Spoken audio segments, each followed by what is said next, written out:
ഇന്ന് തന്നെ ഡൗൺലോഡ് ചെയ്യൂ. കാണൂ നിങ്ങളുടെ ഫേവറേറ്റ് ഷോസ്. ബിസിനസ് ചെയ്തതിന്റെ പഴയ കുറച്ച് പേയ്മെന്റുകൾ കിട്ടാനുണ്ടായിരുന്നു. അത് കളക്ട് ചെയ്യാൻ പോയതായിരുന്നു. എന്നിട്ട് കളക്ട് ചെയ്തോ? എവിടെ? ഡീല് നടത്തിയിട്ട് കുറെ കാലം ആയില്ലേ. പലർക്കും അതിനെപ്പറ്റി ഓർമ്മയില്ലത്ര. ചില കാര്യത്തിൽ ഭർത്താവിനെ അനുസരിക്കുകയും വേണം. ഭർത്താവിനെ അനുസരിക്കേണ്ട കാര്യങ്ങളിൽ മാത്രം അനുസരിച്ചാ മതി.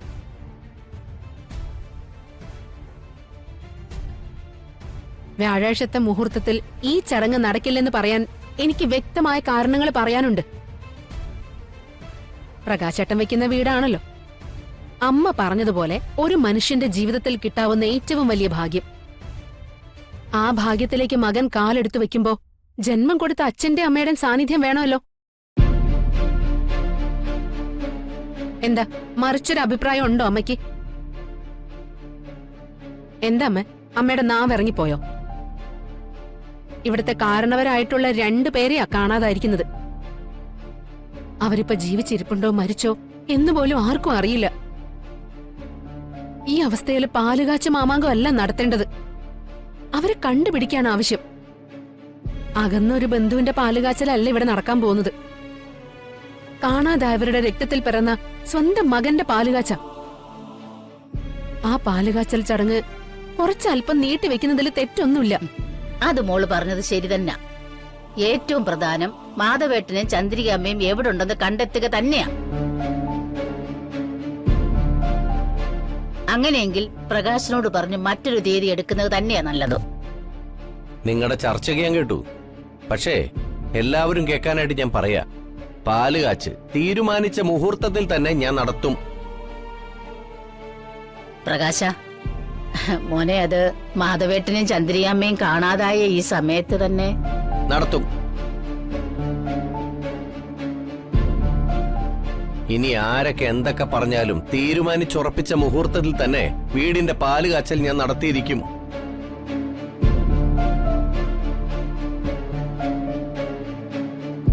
അതിനെതിരെ പറയാൻ നിങ്ങൾക്കൊക്കെ 100 ന്യായങ്ങളുണ്ടാവും. എന്നാ പ്രകാശം പറയാൻ പോകുന്ന ന്യായം കൂടി നിങ്ങൾ കേട്ടോ.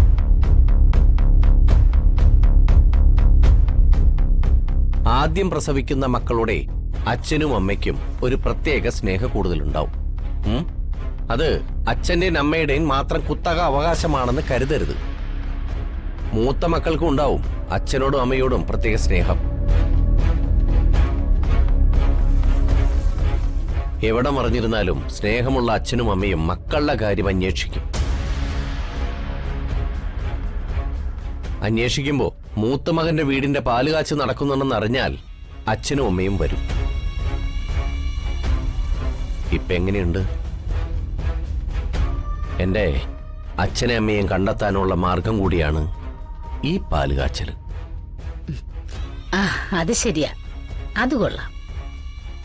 മോൻ പറഞ്ഞതാ ശരി. മോന്റെ ചിന്താഗതി ശരിയാ. സുചിത്ര മോളെ, അപ്പോ നിശ്ചയിച്ച മുഹൂർത്തത്തിൽ തന്നെ നമ്മൾ പാലുകാച്ച് നടത്തും. മോനെ, ഈ വ്യാഴാഴ്ച എന്ന് പറഞ്ഞാൽ ഇങ്ങ് അടുത്തു. വിളിക്കാനുള്ളവരെയൊക്കെ ഇപ്പൊ തന്നെ വിളിക്കണം. പിന്നെ ഭക്ഷണത്തിന്റെ കാര്യം എന്താന്ന് വെച്ചാ അതിന്റെ കാര്യം ചെയ്യാൻ നോക്കാം. അമ്മ എന്തൊക്കെയാ ചെയ്യേണ്ടതെന്ന് വെച്ചാ മോൻ പറഞ്ഞാ മതി. അതനുസരിച്ച് അമ്മ ചെയ്തോളാം. ശരി അമ്മേ.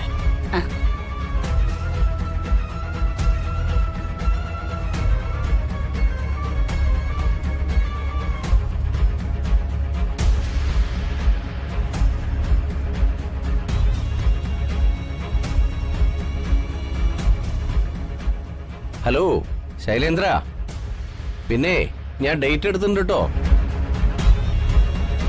പാലുകാച്ചിന്റെ ഡേറ്റിന്റെ കാര്യമാണ് ഞാൻ പറഞ്ഞത്. ആ വ്യാഴാഴ്ചയാണ്. നീ കൃത്യമായിട്ട് എത്തണം. അല്ലടാ, നിന്റെ വീടിന്റെ പാലുകാച്ച് കഴിഞ്ഞിട്ട് എത്ര നാളായി? ഓ, 4 കൊല്ലോ. ഒയ്യോ, ഞാനന്ന് വന്നതും നിനക്ക് 2000 രൂപ പ്രസന്റേഷൻ തന്നതും കൂടാതെ കാറ്ററിംഗുകാർക്ക് കാശ് കൊടുക്കാൻ നിന്റെ കയ്യിൽ ഇല്ലാതെ ഞാനൊരു 5000 രൂപ തന്നതും ഒക്കെ ഇന്നലത്തേതുപോലെ തോന്നുക. എന്നാ പിന്നെ ശരിയടാ, വ്യാഴാഴ്ചയാണേ. ഇനിയേ ഒരുപാട് പേരെ വിളിക്കാനുണ്ട്. ആ ശരി.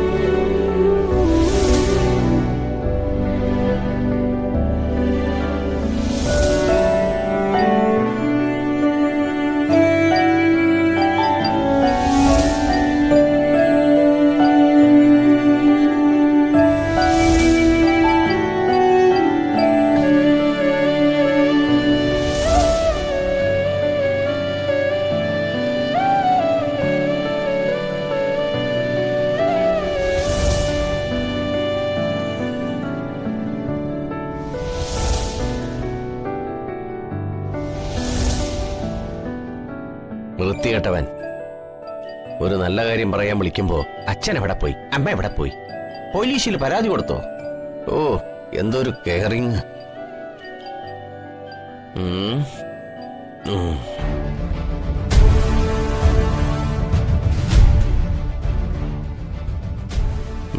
ഇനി സൈമൺ സാറിനെ വിളിക്കാം.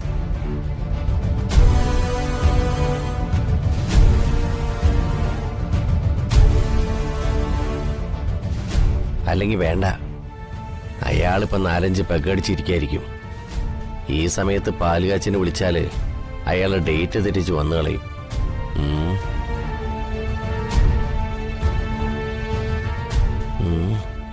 ആ, ഗീത ചേച്ചി വിളിക്കാം.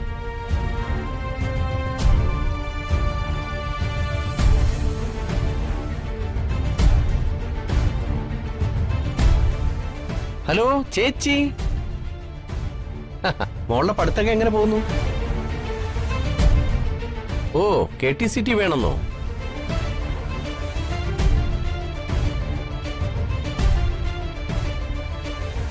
അതെ, അതുകൊണ്ട് തന്നെയാ ഇങ്ങനൊരു തീരുമാനം എടുത്തത്.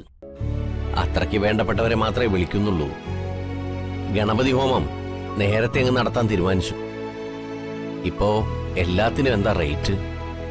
തറപൂജയും ഗണപതി ഹോമവും കൂടി നടത്തണമെങ്കിൽ വേണം 40,000 രൂപ. പാവം, എല്ലാത്തിനും അവൻ ഒറ്റയ്ക്കല്ലേ ഉള്ളൂ. ഒരു സഹായത്തിന് പോലും ആരുമില്ല. വീട് പണി നടക്കുന്നിടത്ത് പോണം, ജോലിക്ക് പോണം. പാലുകാച്ചൊക്കെ ആവുമ്പോ പാവം കുഞ്ഞു വീണു പോ. എന്റെ ദൈവമേ, എല്ലാം നല്ലതുപോലെ നടത്തി കൊടുക്കണേ ഭഗവാനെ. സുചിത്രമോളെ, നീ ഇത്തിരി കടുവും മുളകൊക്കെ ഇങ്ങ് ഒഴിഞ്ഞെടുക്കണേ. ഇല്ലെങ്കിലേ കണ്ണേറുണ്ടാവും, കണ്ണേറ്.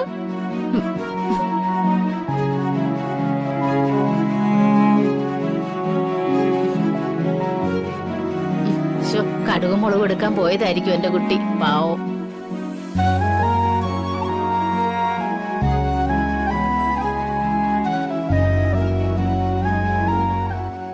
അയ്യോ എന്റെ ദേവി, ഈശ്വരാ.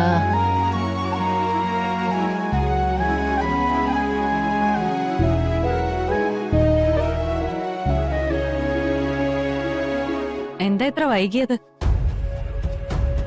അത് പിന്നെ എനിക്ക് ബിസിനസ് ചെയ്തതിന്റെ പഴയ കുറച്ച് പേയ്മെന്റുകൾ കിട്ടാനുണ്ടായിരുന്നു. അത് കളക്ട് ചെയ്യാൻ പോയതായിരുന്നു. എന്നിട്ട് കളക്ട് ചെയ്തോ? എവിടെ, ഡീല് നടത്തിയിട്ട് കുറെ കാലമായില്ലേ. പലർക്കും അതിനെപ്പറ്റി ഓർമ്മയില്ലത്രേ. ഓർമ്മയില്ലാത്തതല്ല, ഓർമ്മക്കേട് അഭിനയിക്കുന്ന. മാനത്തെ കൊട്ടാരം